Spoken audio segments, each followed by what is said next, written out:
Bienvenidos a este espacio de entrevistas electorales de cara a las próximas elecciones del 23 de julio. Saludamos a los espectadores de Canal Sur Televisión, a los oyentes de Canal Sur Radio y también a quienes nos siguen a través de la plataforma Canal Sur Más. Esta noche vamos a hablar con el candidato de un partido que está muy presente en toda la campaña, diríamos también incluso que durante la pre-campaña, es uno de los partidos de los que más se habla. Santiago Abascal, candidato a la presidencia del Gobierno por Vox. Muy buenas noches. Muy buenas noches.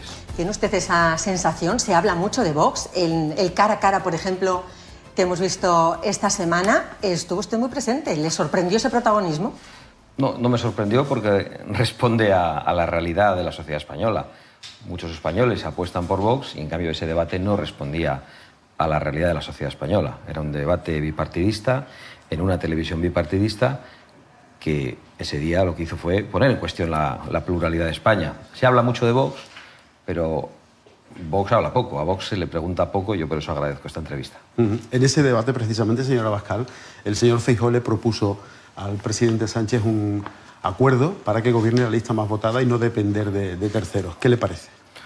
Me parece francamente mal. Me parece un ataque al sistema parlamentario, pero sobre todo me parece una renuncia del señor Feijóo a la alternativa.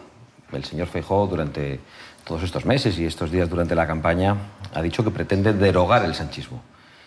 ¿Cómo va a derogar el sanchismo pactando con Sánchez? Es una contradicción en sus términos, es un planteamiento que yo creo que cualquier elector lo ve extraño. Este señor dice que quiere derogar toda la legislación anterior y le está pidiendo un pacto, un acuerdo que ha puesto encima de la mesa del debate al oponente. Es verdaderamente inconcebible. Yo creo que hay muchos españoles, muchos votantes del Partido Popular que están preocupados con ese planteamiento. Vamos a ponernos en un escenario, 24 de julio. ¿No? Vamos a pensar que suponemos que el Partido Popular ha ganado las elecciones, pero necesita, aunque sea el voto de un diputado para poder gobernar. Nos ponemos en ese escenario. ¿Usted en esa situación exigiría entrar en el gobierno? Bueno, la verdad es que nunca contesto a hipótesis, además una hipótesis tan concreta, la de que solo un diputado de Vox va a ser decisivo para la formación de la alternativa en el próximo gobierno. Es una pregunta, con todos los respetos, que yo no puedo considerar. ¿Se abstendría? Parte de la constatación de un malísimo resultado para Vox. Yo me presento a la presidencia del gobierno, lo digo con toda la ambición que tiene que tener quien decide intentar representar a los españoles de forma mayoritaria, pero con toda la humildad digo que aceptaremos el veredicto de los españoles, esperaremos a él y confiamos en que el voto a Vox sea un voto muy decisivo en la formación del próximo gobierno y en la formación de una alternativa. Que no se plantea una abstención todavía. La experiencia que hemos tenido ¿no? con... No nos lo podemos plantear, sobre todo porque la experiencia que hemos tenido en los acuerdos de investidura con el Partido Popular ha sido una experiencia negativa. Los acuerdos de investidura en los que no hemos formado parte del gobierno, me refiero a los que se han producido tanto en Andalucía como en Murcia, como en la Comunidad de Madrid, han sido acuerdos incumplidos. Y por lo tanto, nosotros no tenemos confianza con el otro partido junto al que deberíamos construir la alternativa. Esa confianza solo se puede construir en los gobiernos. El modelo de Castilla y León, el modelo de la Comunidad Valenciana, el de las Islas Baleares y el de Extremadura, creemos que es el modelo adecuado. Por ejemplo, ahora se está planteando la abstención en Murcia, no con un porcentaje pequeño, sino de un 18% de los votos que representa Vox.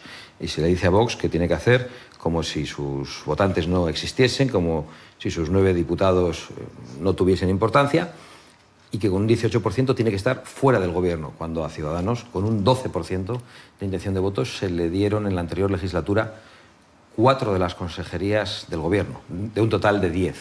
Claro, nosotros no vamos a admitir que a nosotros se nos trate de una manera distinta y se maltrate a nuestro electorado faltándole al respeto.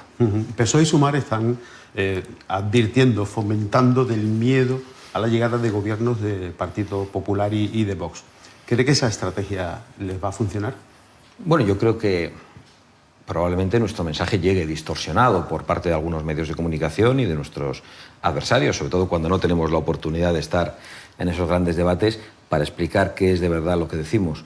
En todo caso, yo comprendo que el Partido Socialista y Sumar, el señor Sánchez y su cómplice, la señora Díaz, apelen a la estrategia del miedo, teniendo en cuenta que lo que tienen es que tapar sus vergüenzas de esta legislatura, el pacto con Bildu, incorporado a la dirección del Estado, en palabras del anterior vicepresidente Iglesias, el pacto con el golpismo separatista en Cataluña, que tuvo como consecuencia los indultos, y la entrada de ministros comunistas en el gobierno por primera vez en 80 años, además de la excarcelación de violadores que han puesto a las mujeres en peligro con una ley auténticamente criminal por la que no han asumido responsabilidades, el asalto a las instituciones independientes, desde el Tribunal Constitucional hasta el Tribunal de Cuentas, pasando por el Centro de Investigaciones Sociológicas, la aplicación de un estado de alarma ilegal, la presión confiscatoria, el gasto político desorbitado, sobre todo con cuestiones ideológicas como el Ministerio de Igualdad, pues la voladura de presas en un momento de sequía, la voladura de centrales térmicas en un momento de crisis energética.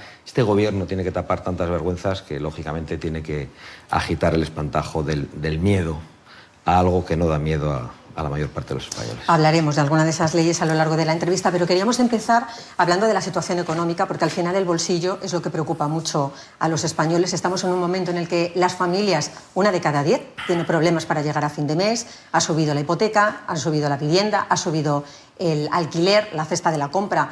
También es preocupante los precios. ¿Qué propone Vox en este sentido para ayudar a las familias que lo necesitan? Bueno, Vox propone 2 cosas fundamentalmente. Abordar de manera paulatina una gran rebaja fiscal en el IRPF, simplificando los tramos, una rebaja fiscal generalizada con la supresión de algunos impuestos que consideramos que son injustos y confiscatorios, como los impuestos de sucesiones y de patrimonio, y planteamos también una drástica reducción, por un lado, del gasto estructural, que esa reducción tiene que ser paulatina, porque está asociado al estado de las autonomías, y es un gasto que se ha ido produciendo y aumentando durante 40 años y tiene mucho que ver con nuestra deuda pública. También el abordaje del gasto político improductivo, ineficiente, y me refiero al gasto ideológico, a todo lo que tiene también que ver con el sostenimiento de partidos, sindicatos, patronales, asociaciones de todo tipo, que deben ser sostenidas con las aportaciones de sus afectos, de sus socios. Ese es nuestro planteamiento y, por supuesto, no deben existir ministerios ideológicos, pero hay un gasto todavía más dañino, que es directamente el gasto destructivo, el gasto empleado en la aplicación de agendas globales que nadie ha votado, como la Agenda 2030, el gasto que afecta absolutamente a todo en nuestro campo, a la ganadería, a la agricultura, a la industria, a las políticas hidráulicas, en el que se emplea un dinero que directamente va a dinamitar la economía, a impedir la prosperidad de las familias. Si todos esos gastos se contuviesen un poco o se eliminase ese gasto destructivo y directamente sirviese, por ejemplo, para la rebaja fiscal, yo creo que el paradigma es completamente distinto para España. Esa es nuestra posición. Hablando de economía, señora Abascal, estamos en Andalucía. ¿Cómo podría atacar el paro que sufre esta comunidad? Yo creo que los políticos no deben decir que van a crear empleo. Los políticos lo que tienen que hacer es dejar de poner zancadillas a los que generan riqueza. Y eso solo se puede hacer con la rebaja fiscal, eso solo se puede hacer con la rebaja de las cotizaciones sociales para que al empleador le cueste menos contratar, y también lo que hay que hacer es que llegue más dinero del coste laboral que tiene para el empleador la persona contratada, y llegue más dinero directamente a la cuenta del empleado. Nosotros creemos que esa es la única fórmula, creemos que eso es lo único que puede dinamizar la economía, creemos que hay que reducir burocracia, hay que eliminar trabas. Ahora mismo está todo reglamentado. Esto lo saben los autónomos, cualquier persona que quiere hacer una empresa. Las normas son distintas en función de las comunidades, si uno quiere tener empresa en distintos sitios. La dificultad es tan grande que para ser en estos momentos emprendedor prácticamente hay que ser catedrático de Derecho Administrativo. La complejidad jurídica que genera inseguridad jurídica, la proliferación legislativa, el otro día se hablaba de ello en el debate entre los 2 candidatos, es algo que lógicamente no puede ayudar a la economía ni puede ayudar a la generación de empleo. Pero yo creo que el empleo que genera riqueza, desde luego lo produce el sector privado, y para eso creo que no hay otra fórmula que la rebaja fiscal y la reducción de trabas. Pero reduciendo tantos impuestos, ¿tenemos después dinero para los servicios públicos esenciales? Bueno, de eso hablaba antes. Yo creo que la sanidad, la educación, las pensiones, que son el grueso del gasto, son un gasto incuestionable, pero es un gasto que se puede mejorar.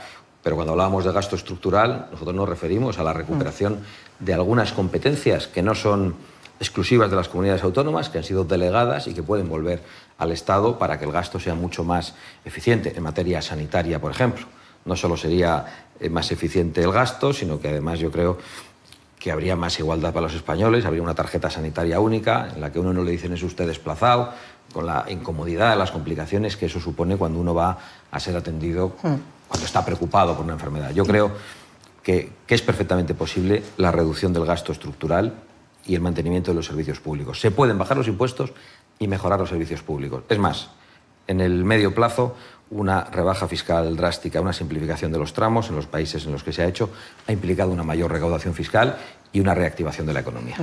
Si llegan al gobierno, ha dicho usted claramente que va a derogar muchas de las leyes que ahora mismo están en vigor, la ley del aborto, la ley de eutanasia, la ley trans, la ley de violencia de género.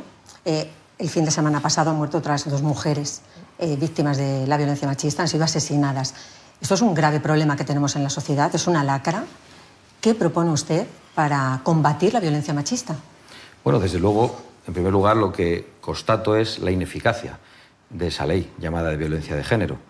¿Por qué? Porque no disminuyen el número de asesinatos de mujeres, sigue invariable en los últimos años, es una auténtica lacra, muy difícil de combatir, pero hemos visto como en los últimos 10 días, en solo 10 días esta semana pasada, fueron asesinadas 6 mujeres. ¿Eso qué significa? Que la ley no sirve. ¿Para qué ha servido en cambio esta ley? Para criminalizar al varón por el hecho de serlo, para terminar con la presunción de inocencia del hombre, para que existan tribunales de excepción solo para hombres, y no ha atajado el problema principal. Es más, las mujeres hoy están en mayor peligro con este gobierno. Han aumentado un 52% las agresiones sexuales desde que llegó Pedro Sánchez. Entonces, que este gobierno se ponga la etiqueta de feminista y el lacito morado cuando ha puesto en marcha unas políticas, o ha seguido con unas políticas que son estructurales también, que no sirven para combatir aquello que dicen que van a combatir, pues yo creo que son ellos los que tienen que dar explicaciones. ¿Qué proponemos nosotros? Eso, le iba a decir. ¿Qué proponemos nosotros?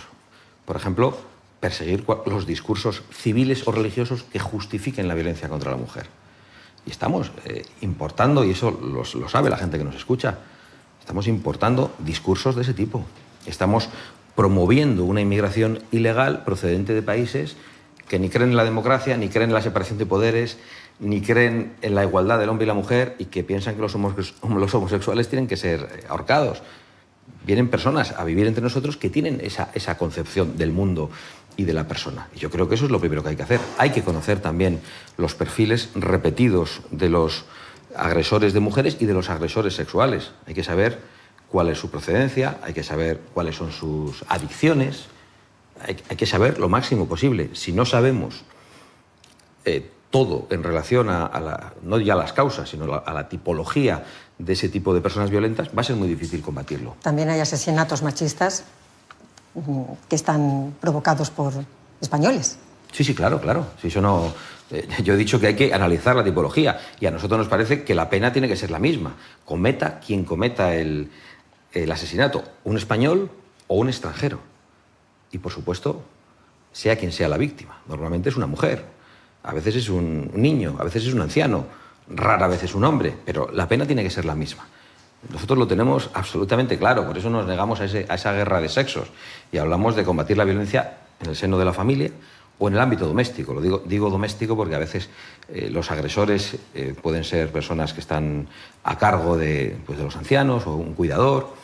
Esos casos también existen y hay que proteger de cualquier tipo de violencia. A mí me irrita, yo sé que usted me ha preguntado con toda la buena intención y además preocupada por el planteamiento que escucha de Vox, pero a mí me sorprende que me digan, ¿qué piensa usted cuando un hombre asesina a una mujer? Digo, pues pienso que es un asesinato. Me dicen, ¿pero qué es? ¿Violencia de género, machismo? Digo, que es un asesinato. Si es más grave que todo lo que usted me quiera preguntar o que cualquier etiqueta que le quiera poner. Es un asesinato y el asesino se va a la cárcel para siempre. Y el criminal sexual hay que encerrarlo porque reincide y no puede volver a salir. No se reeducan. Entonces, nuestra posición es la más contundente en defensa de la seguridad de las mujeres en las calles. Y parece increíble que encima pasemos por un partido que pretende que se agreda a las mujeres. Yo tengo hijas, tengo madre, tengo mujer, tengo hermanas, y tener que soportar esta criminalización burda por parte de nuestros adversarios políticos, pues es algo que francamente es una injusticia, nos tiene hasta el gorro. Señor Abascal, estamos en Andalucía, se ha cumplido recientemente un año desde las elecciones andaluzas, las autonómicas. Yo le seguí en varios mítines en Málaga, en Almería, y tenían unas expectativas que finalmente no se cumplieron, se quedaron en 14 parlamentarios. ¿Ha tenido tiempo de analizar qué pasó aquí en la comunidad? Sí, perfectamente, pero no voy a compartirlo con ustedes. Pero sé exactamente lo que pasó, sé cuáles fueron los errores de esa campaña y esos errores no van a volver a producirse. No digo que el error sea Macarena Olona, ¿vale? No, yo tampoco he hecho pero, ninguna afirmación. pero le iba a preguntar porque ha comenzado la campaña, se ha presentado por Andalucía, en concreto por Granada. ¿Cree que le va a quitar votos? Yo creo que, y respondiendo a la pregunta anterior que me hacían sobre los españoles que no llegan a final de mes, sobre la gigantesca preocupación que hoy tienen muchos compatriotas, que la situación del país es extraordinariamente seria y por lo tanto yo no voy a hablar de nada que no sea serio. Ha sacado usted antes el tema de la inmigración. Le queremos preguntar ahora por otro aspecto. Es un grave problema que tenemos también en nuestro país. ¿Qué propone Vox para ayudar a estas personas que llegan buscando un futuro mejor? Muchas aquí en Andalucía, muchas, por ejemplo, en el Ejido, donde comenzó usted además esta campaña, ¿no? ¿Qué propone en ese sentido? Bueno, en primer lugar, nosotros nos presentamos para pedir el voto de los españoles y lo que proponemos es ayudar a los españoles. Nuestra concepción de la inmigración es una concepción que está sentada en el sentido común. Nuestra concepción de la solidaridad y de la ayuda a otras personas está sentada, por ejemplo, en el sentido común y familiar. Una familia, en primer lugar, protege a los suyos y si puede ayudar a otras personas, lo hace. Yo creo que los españoles están viviendo en un momento de grave crisis. Muchos tienen que elegir cuál es la factura de los bienes esenciales que dejan de pagar a final de mes. Y, por lo tanto, plantear que estamos obligados a acoger a personas en peor situación económica que nosotros, que proceden de otros países y que entran ilegalmente, pues realmente es algo que nosotros no aceptamos. Creemos que las fronteras tienen que ser defendidas, que la inmigración tiene que ser legal y ordenada en función de las necesidades de la economía nacional y en función también de la capacidad de adaptación de los inmigrantes. No es lo mismo la inmigración procedente de los países hispanos, con una misma concepción cultural que la que nosotros tenemos, una misma lengua, una capacidad de integración mayor, que la inmigración procedente de algunos países donde, insisto, se cree que la mujer es un ser inferior y no se concibe la separación entre la Iglesia, entre el hecho religioso y el hecho político. Yo creo que un país tiene derecho a elegir qué tipo de inmigración recibe y tiene que defender sus fronteras, igual que uno defiende las paredes de su casa. No es por odio a los de fuera, es por amor a los de dentro.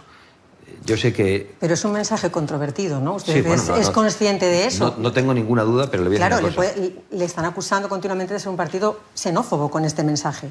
Sí, bueno, es increíble, pero sé que nos acusan de eso. También sé que la mayor parte de los españoles voten a Vox, al Partido Popular o al Partido Socialista, sostienen exactamente lo mismo que nosotros. Y cuando se les pregunta por estas cosas, sin una sigla encima, el discurso es el mismo. La gente es razonable y quiere que la inmigración sea legal y ordenada y que el inmigrante pueda contribuir al sostenimiento de las cargas públicas, respete las leyes y las costumbres del país de acogida. Es lo que nosotros haríamos si tuviésemos que ser emigrantes, ¿no? Y lo que han hecho los españoles cuando han emigrado en el pasado. Es controvertido en los parlamentos, es controvertido en los medios de comunicación, pero este discurso no es controvertido en la calle. Nosotros cada vez tenemos más apoyo en los barrios degradados por parte de personas muy humildes que conviven con las consecuencias de la inmigración ilegal. Y yo no estoy criminalizando a los inmigrantes, ni siquiera a los que vienen ilegalmente. Evidentemente están entrando ilegalmente a un país y eso es reprochable y lo reprochamos. Vienen convocados por la desesperación, también por la confusión de quienes promueven el efecto llamada, les dicen que aquí se les van a dar las ayudas sociales, que a veces no alcanzan a los españoles. Entonces yo el reproche se lo hago a los políticos progres que les están llamando, se lo hago a las mafias del tráfico de personas que en connivencia con algunas ONGs financiadas con dinero público hacen que esas personas se jueguen la vida en el mar y luego aquí sean condenadas a los guetos y a la delincuencia. O sea, nuestra posición es es de lo más razonable y estoy convencido de que es mayoritaria en la sociedad española. Estamos llegando casi al final, señor Abascal. Estamos en Andalucía, como bien sabe, con un grave problema, como es la sequía, la falta de agua, la falta de lluvias. Esto se relaciona también con su negativa a reconocer el cambio climático. ¿Cómo se soluciona este problema según su programa electoral? Perdóneme un matiz en relación a la negativa a reconocer el cambio climático. Nosotros nunca nos hemos negado a reconocer que exista cambio climático. Es más, el clima cambia desde el inicio de los tiempos. Hay un debate científico de las consecuencias del cambio climático que lo tienen que tener los científicos. Yo no soy científico. Como político, como persona que aspira a representar a los españoles, yo lo que digo es que no podemos instaurar una dictadura climática que perjudica a los más débiles y a los más desfavorecidos. Por ejemplo, con las políticas de agua, porque de la dictadura climática nace la Agenda 2030, los Objetivos de Desarrollo Sostenible, las decisiones globales que nadie ha votado, que nos dicen que no podemos hacer un plan hidrológico nacional, que no podemos interconectar las cuencas, que no podemos hacer trasvases y que no podemos dedicar recursos a impedir que el agua sea tirada al mar cuando en España hay sequía, cuando el campo pasa sed, cuando el agua se está convirtiendo en un lujo. ¿Cómo es posible que permitamos que el agua se convierta en un lujo si estamos tirando hectómetros y hectómetros al mar, incluso muy por encima de los tratados internacionales que tenemos, por ejemplo, con Portugal? Nosotros planteamos que en España hay suficiente agua para que llegue a todos los españoles y para que se pueda extender el regadío por muchísimas zonas, pero tiene que ser a través de un plan hidrológico nacional, de la interconexión de cuencas, como decía, y de los trasvases. Esto lo decimos en Almería, en Murcia, y lo dije el otro día en Aragón y en Castilla-La Mancha. No variamos el discurso. Lo digo porque el Partido Popular dice una cosa en Aragón y otra en Murcia. Y el Partido Socialista dice una cosa en Castilla-La Mancha, otra en el Ministerio de Agricultura y otra en Murcia. Nosotros decimos lo mismo en todas partes. Y nos parece que también es un discurso asentado en el sentido común, en la defensa del interés general y mayoritario en la sociedad española. Estamos casi terminando, pero no nos podemos ir sin hacerle una pregunta que además está en la polémica de las últimas semanas también, referida a la retirada de las banderas trans de los ayuntamientos. ¿Por qué retiran esa bandera, señora Abascal? Bueno, siguiendo... ¿Qué no le gusta de la bandera? No, no es que nos guste o que no nos guste. Eso no es lo importante. Nosotros, tal y como dice la sentencia del Tribunal Supremo, creemos en la neutralidad de las instituciones públicas. Y las instituciones públicas solo tienen que estar, lo dice la ley, y lo dice una sentencia reciente a raíz del intento de colocar una bandera en Canarias, solo tiene que estar la bandera de la nación, la bandera de la región, la bandera del ayuntamiento. No puede haber otras banderas, pero ninguna bandera de tipo ideológico. Sí, imaginen que nosotros ganamos con mayoría en un ayuntamiento y ponemos allí la bandera, pues no sé, de la Federación de Cazadores. O ganan otros y ponen la bandera del PACMA, ¿no? Las instituciones han de ser neutrales. Esa bandera es ideológica, la bandera LGTB no representa a todos los homosexuales, sino a los homosexuales que tienen una determinada tendencia y que forman parte de un lobby, y por lo tanto nosotros pensamos que no forma parte de esas banderas institucionales. ¿Y qué le diría entonces, qué mensaje le trasladaría al colectivo homosexual, a quien se siente agredido porque se retira esa bandera de una institución? Que nos escuchen bien y que no escuchen lo que dicen de nosotros. Hay muchos cargos públicos de Vox que son homosexuales, muchos militantes, muchos votantes que no se sienten representados por esa bandera porque se sienten representados y acogidos por la bandera de España, independientemente de dónde vivan, del sexo que tengan o de la orientación sexual que tengan. Para nosotros la bandera de España, nuestra bandera constitucional, con lo que representa, garantiza la igualdad de todos los españoles ante la ley. Hoy los homosexuales no son discriminados en España. Los homosexuales hoy padecen riesgo y pueden padecer discriminación en algunas áreas de Europa donde determinado tipo de inmigración no les acepta. Pero no son discriminados en España. Ni tienen problemas en Polonia, ni tienen problemas en Hungría. Tienen problemas, por ejemplo, en la Francia de hace un par de semanas. ¿Cómo lleva el calor en Andalucía? Pues ya ven cómo he venido. Yo les he visto a ustedes con chaqueta y me parece... Si llego a saber que usted no la trae, me la quito. Lo siento. La verdad que he salido de casa y me he dejado la chaqueta porque no sé exactamente cuándo vuelvo, cuándo hago la maleta. Y muy rápidamente, ¿miran las encuestas? La verdad que no les hago ni caso, porque estamos muy acostumbrados a que las encuestas nos intenten desalentar. Yo recuerdo muy bien lo que pasó 15 días antes de las elecciones... Nos quedan 30 segundos. Pues 15 días antes de las elecciones del 19, teníamos 24 diputados, nos decían, Vox va a quedarse en 12, 18 diputados. y sacamos 52. No digo que vaya a pasar exactamente lo mismo, pero desconfío profundamente de las encuestas porque creo que se han convertido en una herramienta de movilización del voto y no de predicción del voto. Pues muchísimas gracias, señora Abascal, por esta entrevista. Candidato de Vox a la presidencia del Gobierno. Gracias por participar. Y a todos ustedes, muchas gracias también por seguirnos en estas entrevistas electorales de cara a las elecciones del 23 de julio. Sigue la programación habitual en Canal Sur. Buenas noches. Buenas noches.